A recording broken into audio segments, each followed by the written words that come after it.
बच्चों good morning. तो चलो आज के सेशन में हम लोग करने वाले हैं सॉलिड स्टेट के एमसीक्यूज का पार्ट 2 जो कि इंग्लिश मीडियम में होगा। तो इससे पहले हम लोगों ने सॉलिड स्टेट का पार्ट 1 कंप्लीट कर लिया था।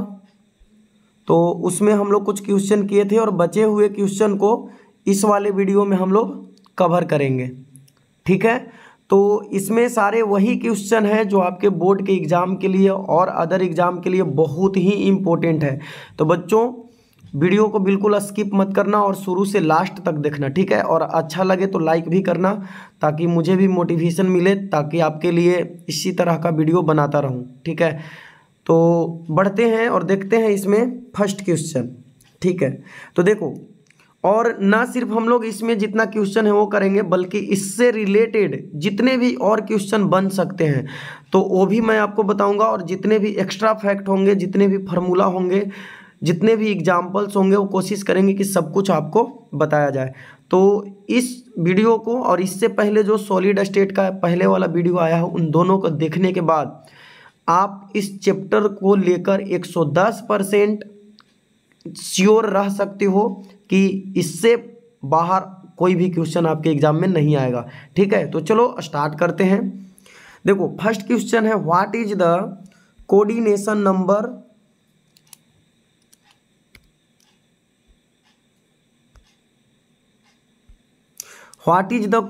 Number of sodium in sodium oxide. देखो मैं दो स्ट्रक्चर के बारे में आपको बताता हूँ।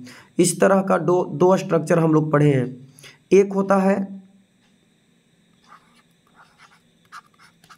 CaF2 और दूसरा होता है Na2।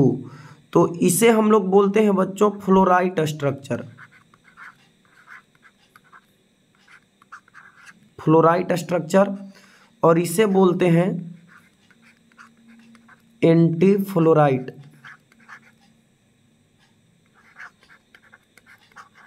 Anti fluorite structure, fluorite और एंटी फ्लोराइट।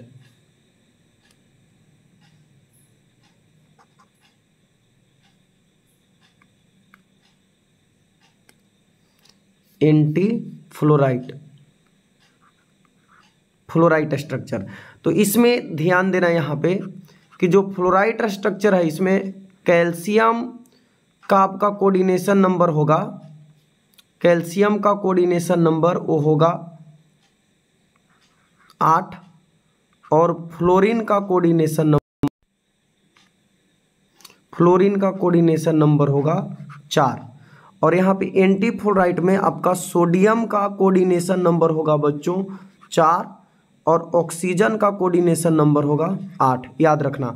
तो ये फ्लोराइट और एंटी फ्लोराइट, CaF2 को फ्लोराइट स्ट्रक्चर बोलते हैं। इसमें आप ऐसे याद रखना, देखो फ्लोरीन दुगना है तो कैल्शियम को घेरने वाला दुगना होगा, तो कैल्शियम का कोऑर्डिनेशन नंबर 8 होगा, और फ्लोरीन को घेरने वाला कैल्शियम है तो फ्लोरीन का 4 होगा। उसी तरह यहाँ पे, तो यहाँ पे पूछा जा रहा है सोडियम का कोऑर्डिनेशन नंबर, तो सोडियम का कोऑर्डिनेशन नंबर आपका हो जाएगा 4।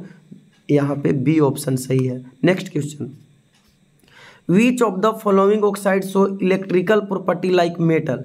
तो देखो यहाँ पे जो क्रोमियम डाइऑक्साइड है, क्रोमियम डाइऑक्साइड, ये आपका मेटल के जैसा बिहेव करता है, तो CrO2 इसका आंसर हो जाएगा। Next question, which of the following is an amorphous solid. तो ये सब रिपीटेड क्वेश्चन है जो बोर्ड में आते रहता है। तो ये आपका यहाँ पे जो क्वार्ट्ज ग्लास है ये आपका एमोर्फस सॉलिड है, लेकिन आप याद रखना बच्चों यहाँ पे जो क्वार्ट्ज है, क्वार्ट्ज वो आपका क्रिस्टेलाइन है, याद रखना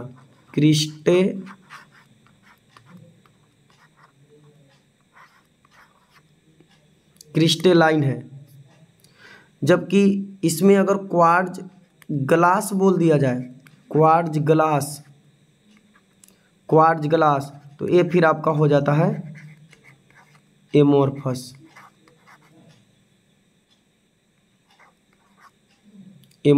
हो जाता है, ठीक है। आगे बढ़ते हैं, विच of the following is an amorphous solid. तो फिर से वही क्वेश्चन है, यहाँ पे ग्लास इसका सही आंसर होगा, एमोर्फस है। बाकी के ग्रेफाइट, कोवैलेंट सॉलिड है और डायमंड भी कोवैलेंट सॉलिड है। ग्रेफाइट जो होता है इंसुलेटर होते हुए भी इंसुलेटर है, insulator but conductor of heat and electricity, conductor of heat and electricity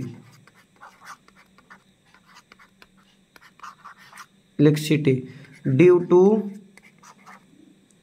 free electron. किसके वजह से होता है याद रखना, पूछा जा सकता है। फ्री इलेक्ट्रॉन के वजह से ये कंडक्टर होता है। ठीक है, बढ़ते हैं नेक्स्ट क्वेश्चन की ओर। इन HCP, यहाँ पे HCP है, HCP in HCP unit cell number of atoms. तो आप यहाँ पे देखो, सबका मैं बताता हूँ आपको। सिंपल क्यूबिक की बात हो तो नंबर ऑफ एटम 1 लिखना है आपको। वही BCC तो नंबर ऑफ एटम 2 होगा। FCC नंबर ऑफ एटम 4 होगा। उसके बाद HCP में नंबर ऑफ एटम 6 होगा। और एक और ECP होता है, end centred unit cell, ECP end centred unit cell, यहाँ पे 2 होगा क्योंकि प्रत्येक कॉर्नर पे होगा और किसी 2 ऑपोजिट फेस पे होगा। तो 2 × 1/2 करेंगे 1 आएगा। तो यहाँ पे ECP का भी इंड सेंटर्ड यूनिट सेल का 2 होता है। तो ये आप याद कर लेना। सिंपल में नंबर ऑफ एटम कितना होगा 1। ये जो नंबर ऑफ एटम वही है Z, जिसको हम लोग इफेक्टिव एटॉमिक नंबर बोलते हैं। सिंपल का 1, BCC का 2, FCC का 4, HCP का 6 और ECP का 2 होता है। तो यहाँ पे किसके बारे में पूछा, HCP के बारे में। तो नंबर ऑफ एटम यहाँ पे हो जाएगा 6। वही अगर कोऑर्डिनेशन नंबर की बात हो, कोऑर्डिनेशन नंबर, ठीक है, कोऑर्डिनेशन नंबर, तो आप याद रखना BCC का कोऑर्डिनेशन नंबर 8 होता है। ठीक है, और HCP का, यही दोनों पूछा जाएगा आपसे, HCP का कोऑर्डिनेशन नंबर 12 होता है। अच्छा, CCP का भी कोऑर्डिनेशन नंबर कितना होगा, 12 होगा। तो ये सारा चीज़ आप याद रख लेना। विच of the following oxides of ferromagnetism. देखो, फेरोमैग्नेटिज्म किसके द्वारा शो किया जाएगा, तो फेरोमैग्नेटिज्म आपका शो किया जाता है आयरन, कोबाल्ट और निकेल। ये जो तीनों मेटल है ना, ये फेरोमैग्नेटिज्म शो करते हैं। ठीक, और उसके बाद एक और होता है CrO2 यानी क्रोमियम का डाइऑक्साइड। तो आप याद रखना, फेरोमैग्नेटिक में आयरन, कोबाल्ट, निकेल और क्रोमियम डाइऑक्साइड। ठीक है, तो फेरोमैग्नेटिज्म क्या होता है, स्ट्रोंगली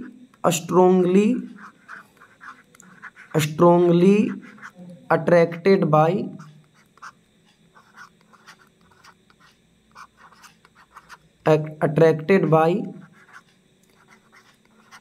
मैग्नेटिक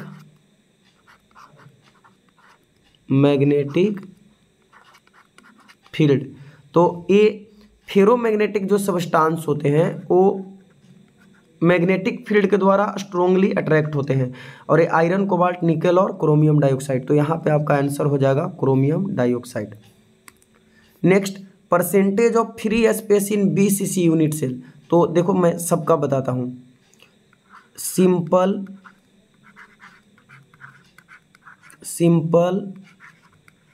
BCC और FCC, तो इनका अगर हम पैकिंग इफिशियंसी की बात करें, पैकिंग इफिशियंसी, तो सिंपल में होता है 52.4%। ठीक है, BCC में होता है 68% और FCC में होता है 74%। ठीक, तो अगर इसमें पूछा जाए आपसे कि इम्प्टी स्पेस कितना होगा, इम्प्टी स्पेस कितना होगा, तो 100 में से इतना घटाओ, कितना आ जाएगा बताओ। तो ये आ जाएगा आपका 47.6%। ठीक है, और इसमें आ जाएगा 32% खाली और इसमें आ जाएगा 26%। तो आपसे पूछा गया percentage of free space in BCC, तो BCC में इम्प्टी स्पेस, खाली स्थान कितना है 32। तो ये आपका आंसर हो जाएगा 32। ठीक है, बाकी का जो भी पूछा जाएगा इसमें देख लेना। तो मैं कोशिश करूंगा कि एक क्वेश्चन से जितना ज़्यादा से ज़्यादा क्वेश्चन बन सके सब कुछ आपको बता दिया जाए, ताकि फिर कोई भी क्वेश्चन कहीं से आए तो आप उसे आराम से कर सको। ठीक है, अगर वीडियो अच्छा लग रहा है बच्चों तो लाइक कर दो, लास्ट में आप भूल जाते हो। और हाँ, ने जितने भी आपके पास ग्रुप है व्हाट्सएप फेसबुक का, उस पर शेयर कर दिया करो ताकि ज़्यादा से ज़्यादा बच्चे इसका लाभ उठा सके। देखो, the coordination number of metal crystallize in hexagonal close pack, तो बहुत इंपॉर्टेंट क्वेश्चन है ये एचसीपी में। मैंने अभी आपको बताया कि कोऑर्डिनेशन नंबर 12 होता है, और ये कोऑर्डिनेशन नंबर हो गया 12, वही नंबर ऑफ एटम पूछे तो 6 होगा, तो 12 होगा। In which of the following pairs of structure are tetrahedral as well as octahedral void respectively. तो देखो यहाँ पे ये याद रखना, एचसीपी एंड सीसीपी ये जो स्ट्रक्चर है इनमें ऑक्टाहेड्रल और टेट्राहेड्रल वॉइड पाया जाता है। ठीक है, तो यहाँ पे एचसीपी में आपका टेट्राहेड्रल वॉइड होता है, वही सीसीपी में ऑक्टाहेड्रल वॉइड होता है। तो आंसर होगा इसका HCP and CCP. Next, the good conductor of heat and electricity is diamond, graphite, charcoal, anthracite, Coke. तो अभी मैंने आपको बताया कि कोवैलेंट सॉलिड में ग्रेफाइट एक होता है जो हीट एंड इलेक्ट्रिसिटी का कंडक्टर होता है। किसके वजह से? फ्री इलेक्ट्रॉन के वजह से, फ्री इलेक्ट्रॉन के वजह से। विच of the following is a network solid, यानी आपसे ना कोवैलेंट सॉलिड के बारे में बात कर रहा है, तो कोवैलेंट सॉलिड का कुछ एग्जांपल आप लोग याद रखना जो फेमस है। एक तो हो गया ग्रेफाइट, दूसरा हो गया डायमंड, तीसरा हो गया सिलिकॉन। तो ये सब जो है बार बार पूछा जाता है, तो यहाँ पे डायमंड हो गया। विच of the following is not the characteristics of ionic solid, तो आयनिक सॉलिड का कौन सा इसमें कैरेक्टरिस्टिक्स नहीं है? Very low value of electrical conductivity in the molten state, यही गलत है, यही गलत है, क्योंकि molten state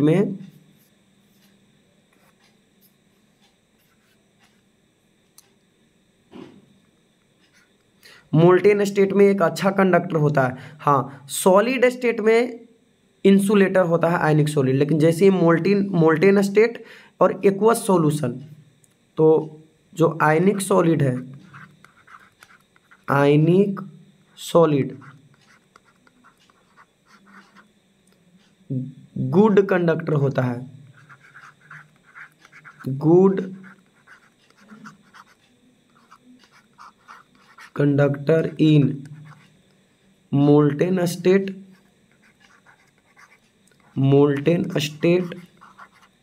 and aqueous solution. Aqueous solution में और मोल्टेन स्टेट में गुड कंडक्टर होता है। ब्राइटल नेचर, ये सही है। Very strong force of interaction, ये भी चूंकि यहाँ पे इलेक्ट्रोस्टैटिक फोर्स काम करता है, Q1 Q2 by R square, जो कि बहुत ही स्ट्रोंग होता है। स्ट्रोंग, ये जो फोर्स है बहुत ही स्ट्रोंग है, तो ये भी सही है। एनिसोट्रॉपिक नेचर, तो बिल्कुल सही, क्योंकि जितने भी क्रिस्टलाइन सॉलिड होते हैं एनिसोट्रॉपिक नेचर के होते हैं, तो आपका ऑप्शन सही हो गया A. The lattice site in pure crystal can not be occupied by, तो प्योर क्रिस्टल में लैटिस साइट में देखो कौन कौन चीज़ होते हैं। लैटिस में या तो एटम से मिलके बनेगा कोई भी क्रिस्टल, या आयंस से मिलके बनेगा, या मॉलिक्यूल से मिलके बनेगा, मॉलिक्यूल से मिलके बनेगा। इलेक्ट्रॉन नहीं होता है, इलेक्ट्रॉन तब आता है जब इसमें कोई इम्प्योरिटी होता है। ठीक है, तो एटम, आयन और मॉलिक्यूल से मिलके कोई क्रिस्टल बनता है। Which of the following point defect shown by AgBr, silver bromide जो है किस प्रकार का पॉइंट डिफेक्ट शो करता है? तो मैंने आपको बताया था सिल्वर हेलाइड जो होते हैं वो शॉर्टकी भी शो करते हैं और फ्रिंकल भी शो करते हैं, तो 1 और 2 बोथ होगा, 1 और 2। तो यहाँ पे 1 और 3 दिया है, तो ऑप्शन कोई भी, चूँकि ए ऑप्शन यहाँ पे दिखाई ही नहीं दे रहा है। ठीक है, तो इसका आंसर होगा 1 और 2, 1 और 2 होगा। बढ़ते हैं आगे। What is the coordination number in square close packed structure in 2 dimension? देखो, क्लोज पैकिंग की अगर हम बात करें, क्लोज पैकिंग की, तो अगर हम इसको तो 3 पार्ट में पहले डिवाइड करते हैं, 1 डायमेंशन में क्लोज पैकिंग, 2 डायमेंशन में और 3 डायमेंशन में। तो 3 डायमेंशन में जो कोऑर्डिनेशन नंबर होता है HCP, CCP, BCC, ये सब का मैंने आपको पहले बता चुका। अब देखो क्लोज पैकिंग हम बात करते हैं 1 डायमेंशन का, 1 डायमेंशन। तो 1 डायमेंशन में क्या होता है कि मेटल जो होते हैं या एटम जो होते हैं वो एक एरे में केवल सज जाते हैं। जैसे यहाँ पे देखो एक लाइन में सज जाते हैं, ये हुआ क्लोज पैकिंग इन 1 डायमेंशन। तो अगर मैं आपसे पूछूं कि बताओ यहाँ पे ये जो एटम है ये वाला वो कितने के साथ कांटेक्ट में है, बताओ ये कितने के साथ कांटेक्ट में है? तो एक इधर से और एक इधर से। तो यहाँ पे कोऑर्डिनेशन नंबर हो गया, कोऑर्डिनेशन नंबर 2 हो गया। लेकिन वही जब हम 2 डायमेंशन की बात करते हैं, 2 डायमेंशन,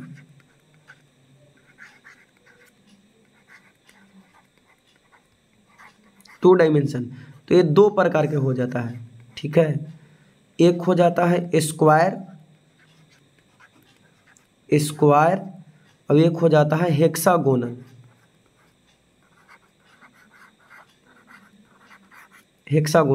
तो जब भी आपसे स्क्वायर के बारे में पूछा जाए कोऑर्डिनेशन नंबर, तो स्क्वायर में एक स्फीयर 4 के साथ कांटेक्ट में रहता है और हेक्सागोनल में 6 के साथ कांटेक्ट में रहता है। तो याद रखना, अगर क्लोज पैकिंग 1 डायमेंशन में है तो कोऑर्डिनेशन नंबर 2 होगा, और 2 डायमेंशन में है तो 2 प्रकार का होगा। अगर 2 डायमेंशनल स्क्वायर है तो कोऑर्डिनेशन नंबर 4 होगा, और 2 डायमेंशनल हेक्सागोनल है तो कोऑर्डिनेशन नंबर 6 होगा। तो यहाँ पे पूछ रहा है कि स्क्वायर क्लोज पैकिंग इन 2 डायमेंशन, तो कोऑर्डिनेशन नंबर बच्चों यहाँ पे आपका हो जाएगा 4 होगा, ठीक है। देखो which of the following defects is also known as dislocation defect. तो डिसलोकेशन का मतलब हुआ कि कोई एटम अपना साइट छोड़ के और किसी अलग जगह पे प्रेजेंट होगा, तो ये ऐसा होता है फ्रेंकल डिफेक्ट में। Amorphous solid can also be called, तो एमोर्फस सॉलिड को हम लोग स्यूडो सॉलिड के नाम से जानते हैं, और क्रिस्टेलाइन सॉलिड को हम लोग बोलते हैं रियल सॉलिड। अरे यहाँ पे देखो सब ऑप्शन होगा, नॉन क्रिस्टेलाइन सॉलिड भी इसे बोला जा सकता है, सुपर कोल्ड लिक्विड भी बोलते हैं, तो ऑल ऑफ देज हो जाएगा ऑप्शन। क्वार्ट्ज, देखो मैंने अभी बताया था कि क्वार्ट्ज ग्लास की अगर बात हो, क्वार्ट्ज ग्लास की बात हो तो एमोर्फस होगा, लेकिन सिर्फ क्वार्ट्ज पूछे तो क्रिस्टेलाइन होगा। विच among the following is not a polar molecular solid, तो आप यहाँ पे देखो, यहाँ पे NH3 है, तो सॉलिड SO2 पोलर है, सॉलिड NH3 पोलर है, सॉलिड HCl H+Cl- भी पोलर है, आयोडीन नॉन पोलर है। तो ये आपका ऑप्शन सही होगा, बिकॉज नॉन पोलर है, ये हो गया आपका नॉन पोलर, तो ये पोलर नहीं है, ठीक। नॉट पोलर, तो ये डी होगा option. Which among the following is not an ionic solid, तो ZNS आपका आयनिक सॉलिड है, H2O आयनिक है, CaF2 सॉरी यहाँ पे CaF2 आयनिक है, MgO आयनिक है, लेकिन H2O आयनिक नहीं है, बिकॉज ये आपका मॉलिकुलर है, hydrogen bonded, molecular hydrogen bonded है, H2O में हाइड्रोजन बॉन्ड। और हाइड्रोजन बॉन्ड वाला कौन कौन आपको याद रखना है, देखो एक तो H2O बहुत फेमस है, तीनों क्वेश्चन, H2O, NH3 और एक है आपका HF, ठीक, HF। तो ये तीनों के तीनों जो है वो हाइड्रोजन बॉन्ड वाला है, याद रखना, H2O, NH3 और HF। तो ये बहुत इंपॉर्टेंट है, पूछा जा सकता है एग्जाम में। Let the number of close packed sphere be n then the number of tetrahedral void generated. तो आप याद रखना, अगर एटम n है, एटम n, तो ऑक्टाहेड्रल वॉइड उतना ही होगा जितना एटम है, तो ऑक्टाहेड्रल वॉइड n होगा। लेकिन बच्चों अगर टेट्राहेड्रल वॉइड आपसे पूछे तो ये एटम का दुगना होता है और एक ऑक्टाहेड्रल वॉइड का भी दुगना होता है, तो ये 2n हो जाएगा। तो यहाँ पे पूछा गया कि अगर क्लोज पैक्ड स्फीयर में नंबर ऑफ एटम एन है, n, then the number of tetrahedral void, तो टेट्राहेड्रल वॉइड दुगना होगा 2n। Next, packing efficiency in HCP and CCP, CCP, HCP और CCP दोनों में होता है 74%। विच among the following show anti ferromagnetism, देखो मैं सब बताता हूँ इसका जितना एग्जाम्पल है। एंटी फेरोमैग्नेटिज्म, एंटी फेरोमैग्नेटिज्म में आपको याद रखना है इसका मैं एग्जाम्पल बता रहा हूँ, इससे रिलेटेड जितना क्वेश्चन आएगा सब बन जाएगा आपका। एंटी फेरोमैग्नेटिज्म में हो गया आपका MnO, मैंगनीज का ऑक्साइड हो गया, फिर उसके बाद Mn2O3, Mn2O3, उसके बाद आप याद रख लेना एक MnO4, और उसके बाद याद रख लेना V2O3, उसके बाद Fe2O3, और उसके बाद FeO। ये सब जो हैं वो आपके ना एंटी फेरोमैग्नेटिज्म का उदाहरण है। वही अगर आपसे बात किया जाए फेरी मैग्नेटिज्म,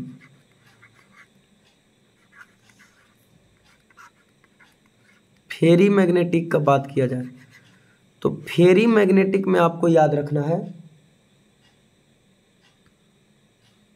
Fe3O4,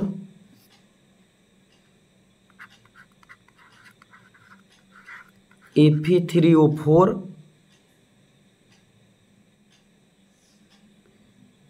MgFe2O4 और Zn Fe2O4। ठीक है, तो ये आपके हो गए फेरी मैग्नेटिक। और फेरोमैग्नेटिक इससे पहले मैंने आपको बता ही दिया कि आयरन, कोबाल्ट, निकेल और क्रोमियम डाइऑक्साइड, तो तीनों कंप्लीट हो गया। एंटी फेरोमैग्नेटिक का भी एग्जांपल मैंने बताया, फेरी मैग्नेटिक का भी बताया, और फेरोमैग्नेटिक में अगर आपसे फेरोमैग्नेटिक पूछा जाए, फेरोमैग्नेटिक, तो फेरोमैग्नेटिक का कौन कौन बताया था मैंने, निकेल, कोबाल्ट, आयरन और क्रोमियम डाइऑक्साइड। तो ठीक है, तो बच्चों मैं कोशिश कर रहा हूँ कि जितना ज़्यादा से ज़्यादा आपको जानकारी दिया जाए, तो अपनी तरफ से मैं खूब मेहनत कर रहा हूँ, तो आप भी थोड़ा सा मेहनत कीजिए और वीडियो को शेयर कर दीजिए। ठीक है, बढ़ते हैं नेक्स्ट क्वेश्चन की ओर। Which among the following show ferrimagnetism, तो अभी मैंने आपको बताया फेरी मैग्नेटिज्म का उदाहरण, इसमें टोटल के टोटल ये भी फेरी मैग्नेटिक है, ये भी है और ये भी है, तो इस तरह का क्वेश्चन तो आपके लिए हलवा हो जाएगा, आराम से बना दोगे। Which of the following exist as covalent crystal in the solid state, तो कोवैलेंट क्रिस्टल के रूप में इसमें कौन है, तो मैंने आपको बताया था कि सिलिकॉन जो है ना, सिलिकॉन वो कोवैलेंट है। बाकी ये S8 के रूप में रहता है, मॉलिक्यूलर हो गया, फास्फोरस P4 के रूप में रहता है, मॉलिक्यूलर हो गया, और आयोडीन I2 के रूप में रहता है, मॉलिक्यूलर हो गया। In closed packed array of n sphere the number of octahedral void, octahedral void n होता है। अभी मैंने आपको बताया कि अगर नंबर ऑफ एटम n है तो टेट्राहेड्रल वॉइड दुगना और ऑक्टाहेड्रल वॉइड उतना ही होगा। तो ये था हमारा क्वेश्चन। अब आगे बढ़ते हैं। The correct order of packing fraction in different type of unit cell, देखो आपको बताता हूँ मैं, FCC में 74, BCC में 68, और उसके बाद सिंपल में 52.4, सिंपल में 52.4। तो इंक्रीजिंग ऑर्डर यहाँ पे पूछ रहा है, तो सबसे सही है ए वाला, सिंपल क्यूबिक में सबसे कम, BCC में उससे ज़्यादा और FCC में सबसे ज़्यादा। Which kind of defect are introduce by doping, तो डोपिंग के द्वारा आपको पता है डोपिंग का मतलब क्या होता है, डोपिंग का मतलब होता है एडिंग इम्प्यूरिटी,